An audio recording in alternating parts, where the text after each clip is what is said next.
Bem-vindos ao Ministério Missão Sentinelas. Que o Senhor possa tocar profundamente em sua vida através desta mensagem. Shalom Adonai.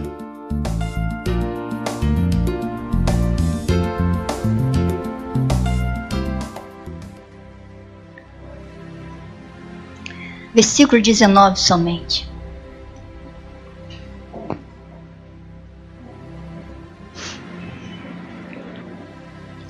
A vocação de Eliseu. Amém? Todos acharam? Partiu, pois, Elias dali e achou Eliseu, filho de Safate, que andava lavrando com 12 juntas de bois. Adiante dele, ele estava com os 12. Elias passou por ele e lançou o seu manto sobre ele. Deus amado, Eterno Pai, que o Espírito Santo possa me dar sabedoria, me ungir, me capacitar para usar meus lábios e falar conforme a necessidade da igreja nessa noite. Que dá-nos ouvidos espirituais para entender o que o Espírito do Senhor tem dito à igreja em nome de Jesus. Amém. Podeis assentar.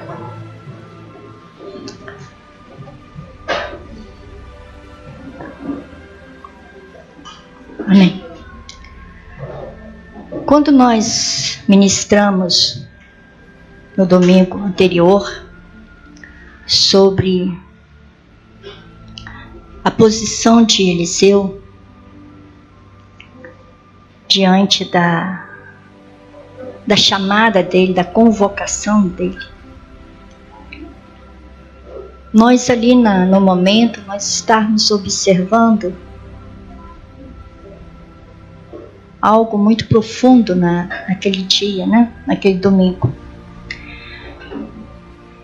Muitas das vezes você sabe, tem consciência do seu chamamento. Você tem consciência do que o Senhor deseja na sua vida. E os anos passam muito rápido. Se eu fosse, na época, mais obediente a Deus, porque eu era jovem, E jovem tem desejos da juventude. Jovens têm anseios, carências. E a vida de compromisso e responsabilidade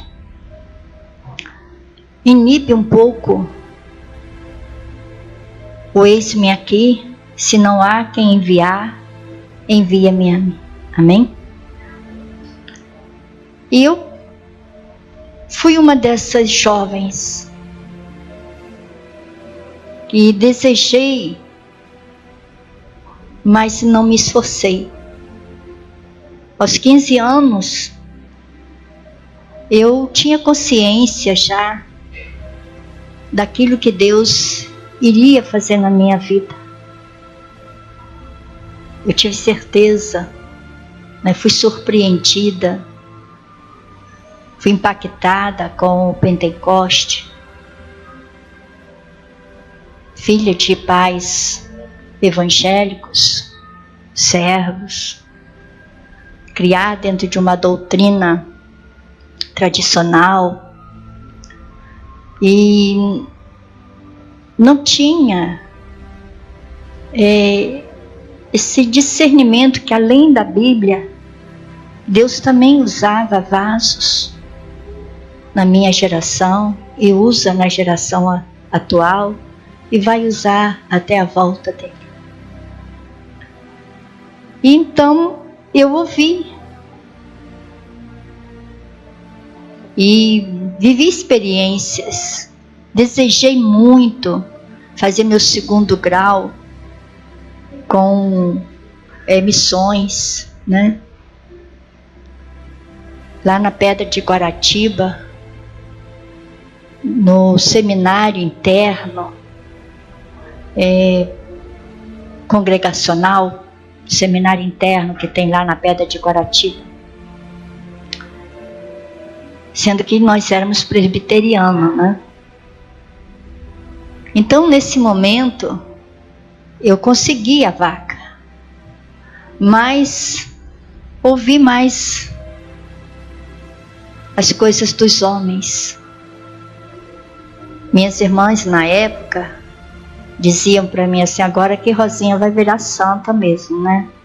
Vamos ter que arrumar um oratório, botar na sala e todo dia reverenciar. Mas, gente, eu tinha sonhos de jovem. E as minhas amigas diziam: ah, Rosinha, que isso? Ela passou o ano inteiro dentro de um seminário, 2 anos, 3 anos, 4 anos. E eu fiquei ali confusa entre 2 sentimentos. E acabei não indo para o seminário. Então, os jovens que estão hoje aqui, mesmo que estejam casados, solteiros, eu digo para você, não tema, porque a sua herança, Deus não dá para outro. Amém? A sua herança é a sua herança. Não quero dizer que você faria o que eu ia fazer. Você deve estudar, deve se formar. Se tem chamada, vocação para... Porque para fazer faculdade tem que ter vocação, né? Não é só desejo, não. Faça uma faculdade, quer namorar, namora, noiva, casa. Mas não deixa para depois o que Deus tem para você. Se você já é casado, tem sua família, esforça e administra o seu tempo e diz: Senhor, eis-me aqui, se não há quem enviar, envia-me a mim. Mas presta bem atenção, uma aliança com Deus não deve ser meio termo. A aliança que você faz com o Senhor é por inteiro. Amém? A sua aliança é por inteira. É a mesma coisa se você pegar uma aliança, tirar do seu dedo e serrar com a serra, né, estarrete, ela vai estar quebrada, não vai? Então, esse por inteiro não quer dizer que você vai largar a sua família, vai ser o esposa ou esposo ausente, inadimplente, descompromissado, porque você se deu por inteiro para o Senhor. Não. Se você souber administrar esse tempo, você conseguia lar, família e Deus. Você consegue conciliar. Então, que nós possamos ouvir essa mensagem e, passando em revista, você que já é servo de Deus, como tem sido servo? Você que ainda tem vontade de se lançar mais, dizer: Senhor, se não há, né, ninguém nessa área, eu quero que o Senhor me vista comigo nesta área, mas ponha com responsabilidade, porque minhas filhas, quando foram geradas no meu ventre, eu já estava envolvida na casa do Pai. Amém? Então, filhos não é impedimento. Elas cresceram me vendo envolvida, e muito envolvida, em várias áreas, na igreja a qual, né, eu tive toda a liberdade de crescimento. Então, Elias, divinamente, né, dirigindo-se para buscar o seu sucessor pelo campo, né, onde ele foi passando, Elias sabia a trajetória que ele estava indo. Elias tinha consciência de que ele precisava formar discípulo. E Elias estava vivendo um tempo de que a apostasia era muito grande no meio do povo judeu. Era uma apostasia muito grande. E Elias, as escolas de profeta estavam defasadas. Elias precisava formar discípulos. Elias reconstruiu as 3 escolas de profeta. E ali, né? Mas naquela reconstrução não estava o seu discípulo seguidor, aquele que receberia a segunda capa. Que a primeira capa, nós colocamos aqui, que foi a capa da consagração. E a segunda capa foi da ordenação. Amém? Amém, igreja? Você está ligado? Não pensa na janta, não. Vamos pensar aqui na palavra. Amém? Então, durante esse tempo que Elias saiu pelo deserto de Damasco, em direção ao seu discípulo, né, seu pupilo, Elias talvez tenha, né, passado horas imaginando, sonhando como ele formaria o caráter daquele jovem que estaria sendo servo dele. Um discípulo, diz assim comigo, o discípulo nada mais é do que servo. Amém? Às vezes as pessoas pensam, você é discípulo, já vou, né? Não. Primeiro ele é servo. Ele tem que aprender, ele tem que subir os degraus. Ele tem que estar subindo os degraus para alcançar essa graça, essa intimidade com Deus. E Eliseu, ele deveria, como jovem, que eu dei o exemplo da minha própria pessoa, né? Pesei na balança entre o ir e o estar. Estar, né, na minha zona de conforto, já próprio da juventude. Eliseu podia ter pensado da mesma forma. Mas a única coisa que Eliseu entendeu que ele precisava de fazer era compartilhar com seus pais, porque no momento os seus pais não estavam presentes na hora daquela experiência dele. Então ele pensou e disse a Elias que ele voltaria para poder compartilhar com seus pais, se despedir dos seus pais. Porque Eliseu sabia que daquele momento em diante a vida dele ia sofrer uma grande mudança. Ia passar por uma grande mudança. E toda vez que você se envolve com as coisas de Deus, né, se envolve no mistério de Deus, a sua vida muda, igreja. Porque você já não é mais o mesmo. Quem pode dizer que você é o mesmo? Hein, igreja? Você pode dizer?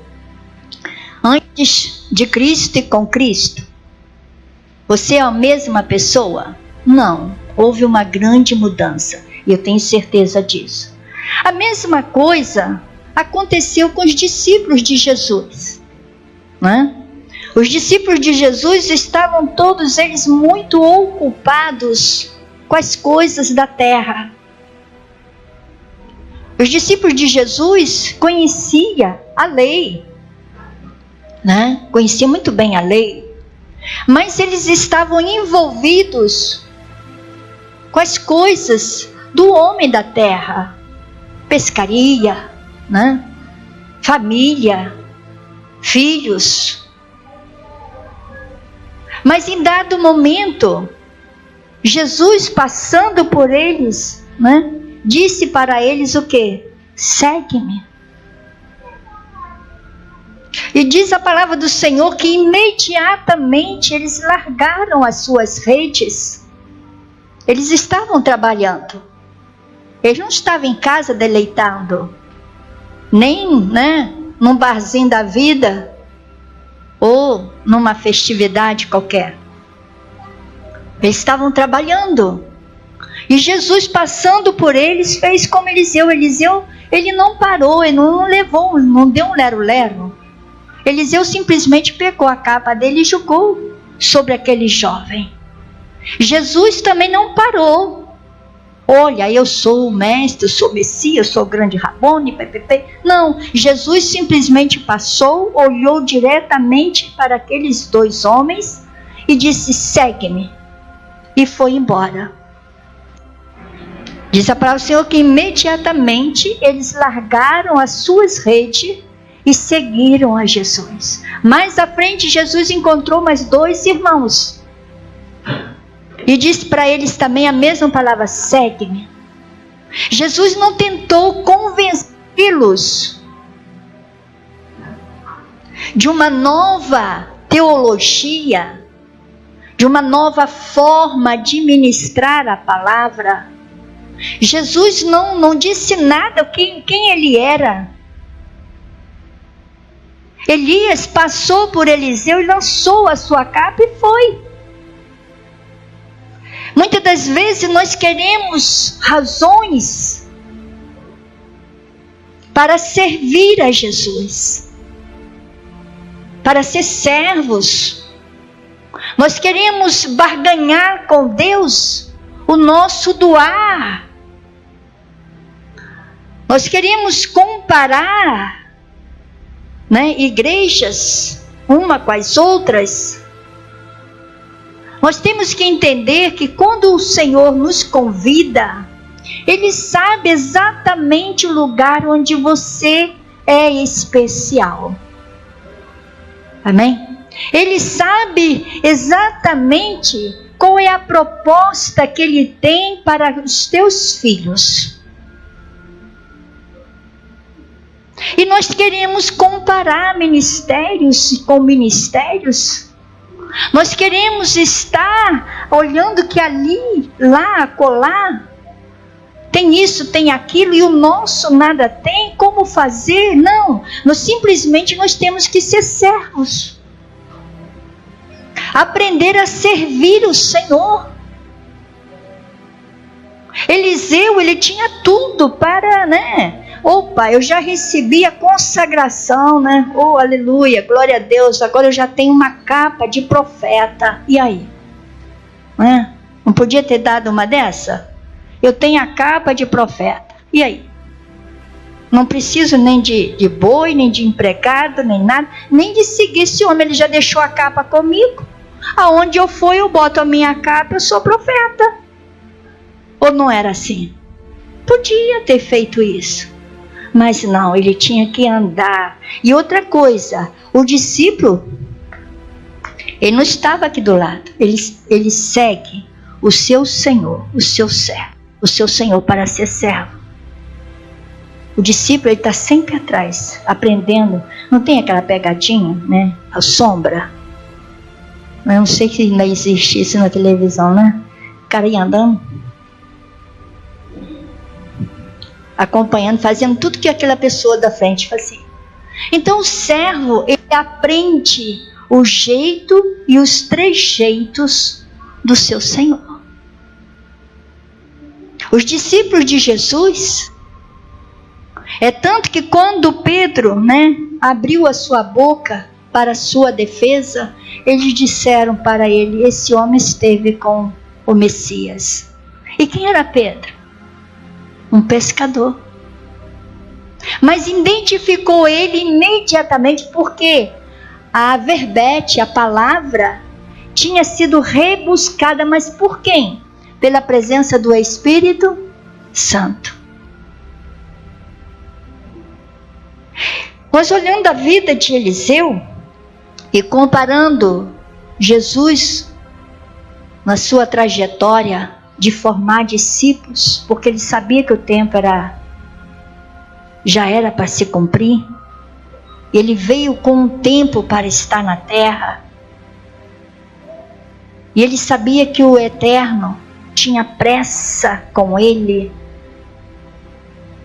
Jesus procurou logo formar os seguidores, aquele a quem ele enviaria e espalharia, para que hoje nós pudéssemos comer dessa palavra e saber quem somos nós.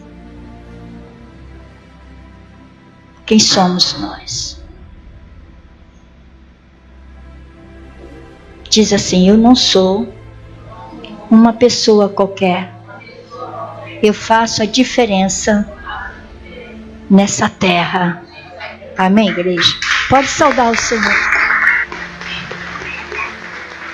Eliseu, ele não era uma pessoa qualquer. Ele estava ali. Ele era um homem, filho de pessoas que tinha poder aquisitivo.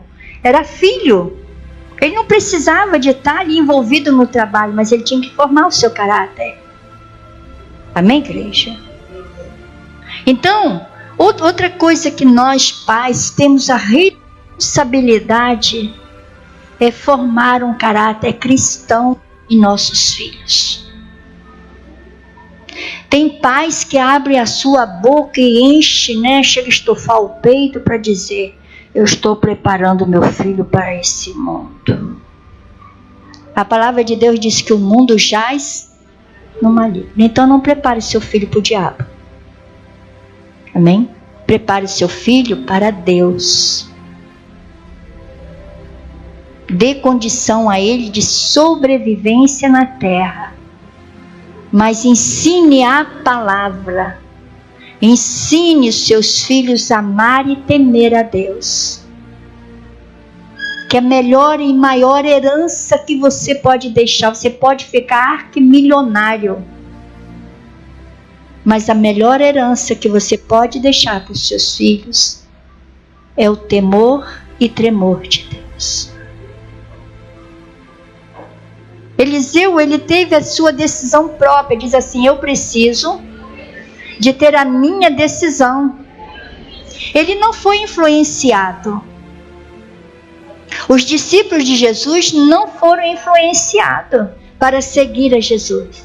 Jesus simplesmente disse a eles uma palavra: segue-me. Ele deu a opção daqueles discípulos de permanecer lançando as suas redes. Deu a opção daqueles discípulos de trabalhar em troca dos seus denários. Mas os discípulos tomaram a decisão. E quando eles tomaram a decisão, eles disseram: farei de vós o quê? Pescadores de homens. Imagine o ponto de interrogação que houve na cabeça daquele discípulo. Imagine o que passou na cabeça de Eliseu. O que significava ser um profeta. Pensando que profeta tinha vida fácil? Não tinha não, igreja. Né? Ele não podia vender as suas revelações, porque ele sabia que procedia de Deus. Hoje nós temos aí lideranças, né, que vendem as suas orações, bota até comercial no YouTube e outras coisas mais, não é verdade? Mas Eliseu sabia que naquela época ser profeta era ser perseguido, era ser acusado, era ser apontado, era passar fome, era passar sede, era passar por necessidade, era para dormir no relento, não tinha lugar de parada, ele não tinha um casarão, não tinha um carrão, né? Não tinha uma Mercedes-Benz, não tinha nada. Eles viviam com os pés empoeirados, porque nem asfalto tinha para eles andarem. Hoje o profeta pega o avião, né, e solta lá em Sinop, graças a Deus, aleluia, né? Amém, amém, igreja? Mas naquela época eu teria que ir marchando até Sinop, né? Quantos dias, quantos meses eu ia levar para chegar a Sinop? Amém, igreja? Hoje o profeta almoça no Brasil e janta nos Estados Unidos, na França, na Inglaterra, na Alemanha, né? Mas naquela época não era assim. Aquela época era difícil. Imagina um jovem vivendo uma vida confortável ao lado do seu pai, sua família,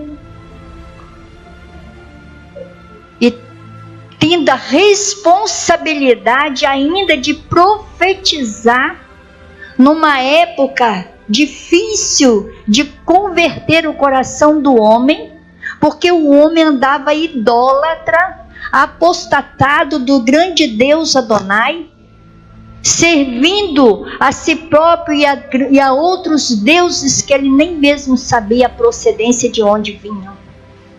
E ele teria que profetizar. Ele tinha consciência da responsabilidade que era, que em todo tempo ele seguiu Elias e disse: não te largarei, não te deixarei. Então Elias olhou para esse homem em dado momento, esse jovem homem, e disse para ele: o que mais tu queres de mim, rapaz? Eu já te ensinei todos os caminhos, já disse o que tem que fazer, porque agora eu vou ser retirado da terra. Ele disse: mas eu quero ir com você até o último momento. Então o que você quer de mim? Eu quero a porção maior do óleo do Espírito que está sobre ti. Amém? Os discípulos de Jesus, ficaram atordoados e disseram um para o outro: o que faremos nós sem a tua presença, mestre? Ele permanece em Jerusalém, porque do alto vós serás revestido de poder e de autoridade, porque o meu Espírito virá sobre vós. Allah Abani Janena Mekash. A igreja anda atordoada, desapercebida, vivendo tempos de tormentas, mas não estão esperando a descida do Espírito Santo sobre vós. Estão atordoados entre tantos pensamentos, entre tantas áreas de conforto, entre tantos momentos, mas não busca essa essência maior, que é a presença do Espírito Santo sobre as vossas vidas, o poder que vem do alto. Nós precisamos disso. Eliseu teve esse discernimento e os discípulos se preocuparam o que eles fariam sem o seu mestre, para onde eles iriam. O Senhor disse: não vão para lugar nenhum na minha ausência, permanece em Jerusalém, até que do alto desça sobre vós o meu Espírito, e ele vos trará lembrança de tudo quanto eu vos tenho ensinado. E nós precisamos, como igreja de Cristo, buscar esse revestimento de autoridade, esse revestimento de poder, esse revestimento que por onde você passar há uma glória tão grande que te envolve, né? Tem um lugar que eu pego ônibus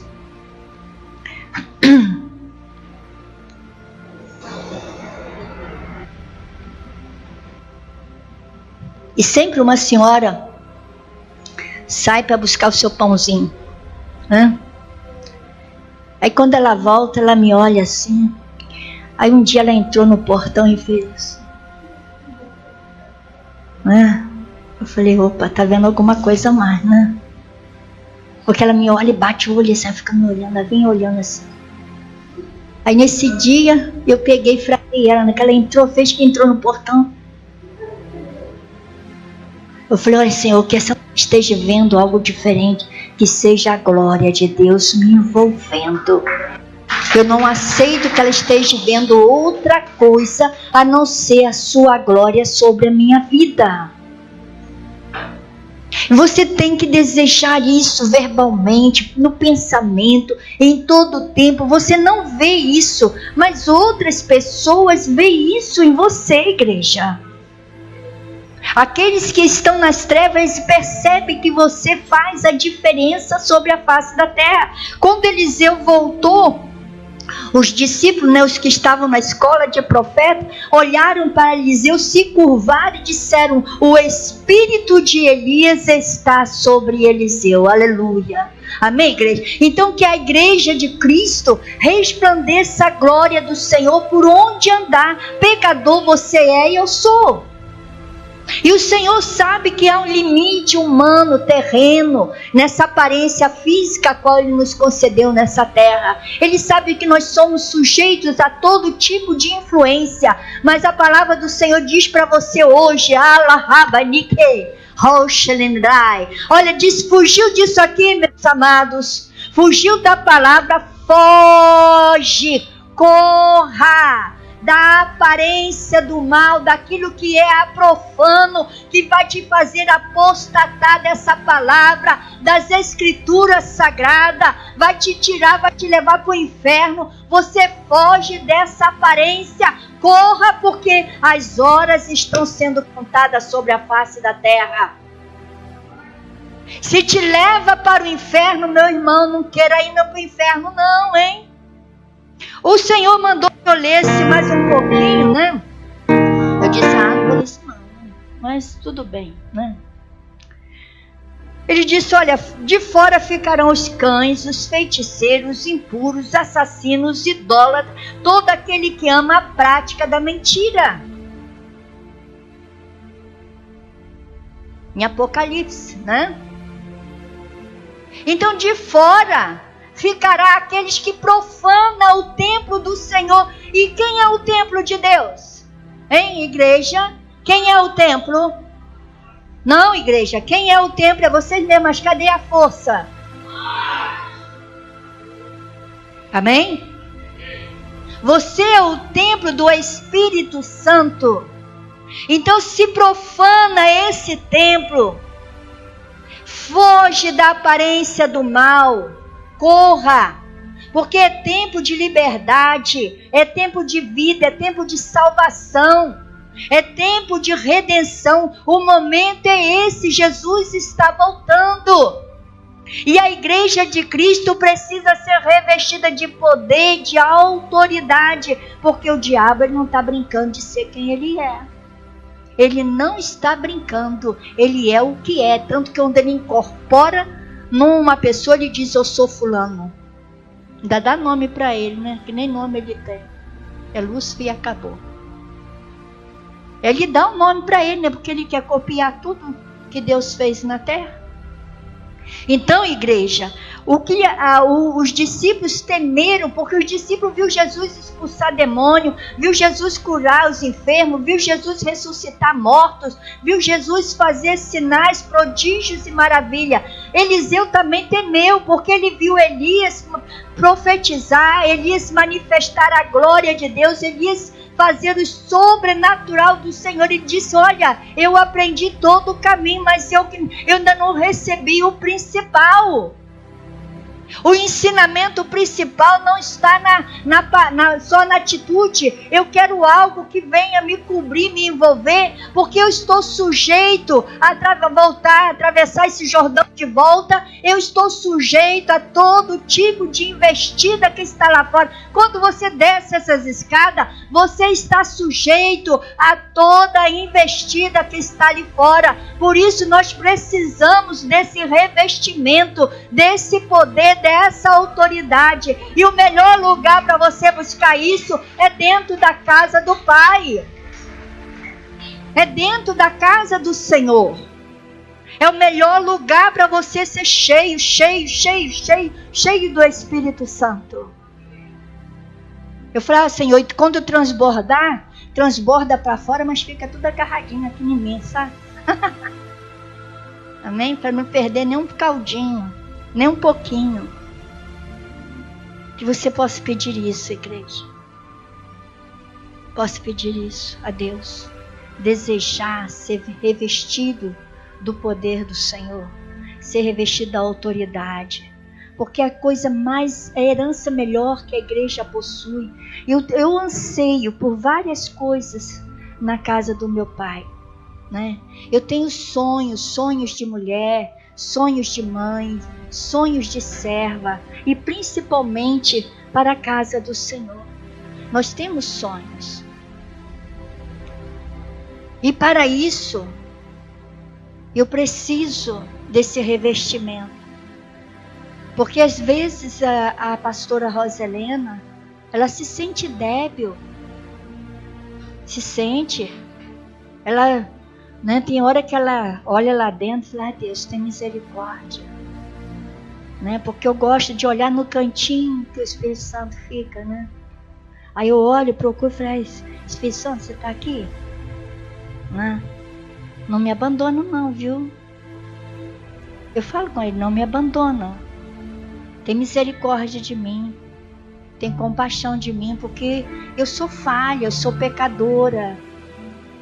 Então não me abandona por nada nesse mundo. Obrigado por ouvir a mensagem da semana. Para maiores informações, acesse nossa página facebook.com/mmsentinelas.